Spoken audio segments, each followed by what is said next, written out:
pagi, saudara sekalian. Puji Tuhan, saya bisa menyapa Bapak Ibu saudara sekalian dalam suasana berkat dan kemurahan Tuhan. Pagi ini renungan saya beri tema, tanpa kesetiaan iman, sia-sialah kekristenan kita.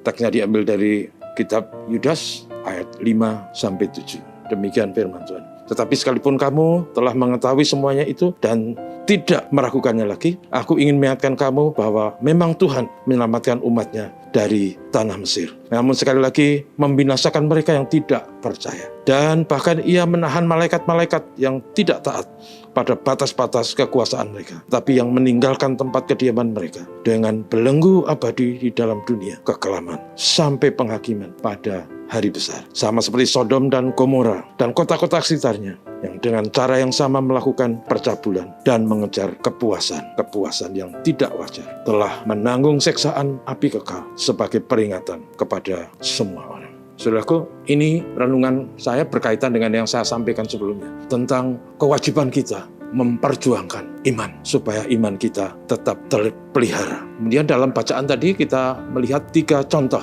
Contoh pertama adalah orang Israel. Walaupun orang Israel itu diberi anugerah Tuhan tiada tara, dan orang Israel menjadi umat Tuhan, diberi anugerah segala macam yang indah, tapi dalam perjalanan waktu mereka kehilangan iman. Mereka tidak percaya kepada janji Tuhan, bahwa janji Tuhan pasti digenapi. Karena itu, apa yang terjadi saudaraku? Dari 12 pengintai, 10 diantaranya tidak percaya. Bahkan menyampaikan kabar yang buruk. Akhirnya yang terjadi karena ketidakpercayaan itu, orang Israel harus kembali berputar-putar di padang gurun. Dan satu generasi hilang, yaitu generasi yang tidak beriman. Generasi berikutnya baru bisa masuk tanah Kanaan. Kemudian yang kedua yang dibicarakan di sini adalah tentang para malaikat. Malaikat adalah makhluk non-ragawi, makhluk surgawi yang dicipta semian dahsyat, canggih dengan segala kelebihan yang luar biasa, diberi kemampuan dan kehormatan luar biasa. Tapi kemudian dikatakan dalam teks kita, malaikat itu telah melampaui batas kekuasaan, bahkan ingin menyamai yang maha tinggi. Karena itu akhirnya mereka terusir dalam dunia kekelaman dan besok akan dihakimi dan masuk dalam hukuman yang kekal. Mengapa? Karena ketidakpercayaan, ketidaktaatan. Dan yang ketiga adalah Sodom dan Gomora. Sodom dan Gomora adalah suatu daerah.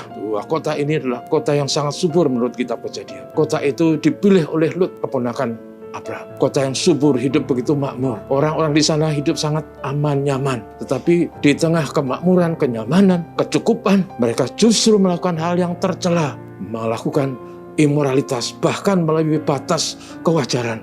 Mereka melakukan apa yang namanya homoseks, melakukan kekejian di mata Tuhan. Sampai akhirnya karena mereka tidak percaya, Sodom dan Gomora dibakar habis dan menjadi lautan mati, laut garam. Saudaraku, dari ketiga cerita itu kita diingatkan bahwa memang kita adalah orang-orang yang diberi anugerah iman, percaya kepada Yesus dan dijanjikan hidup kekal. Tetapi saudaraku, sama seperti pelajaran dari 3 contoh di atas, kalau iman tidak diperjuangkan, kalau iman kita akhirnya hilang, mati dan menyangkal yang maha tinggi, maka sesungguhnya iman Kristen kita tidak punya arti. Karena itu kita harus berjuang mempertahankan iman dan memelihara iman sampai seumur.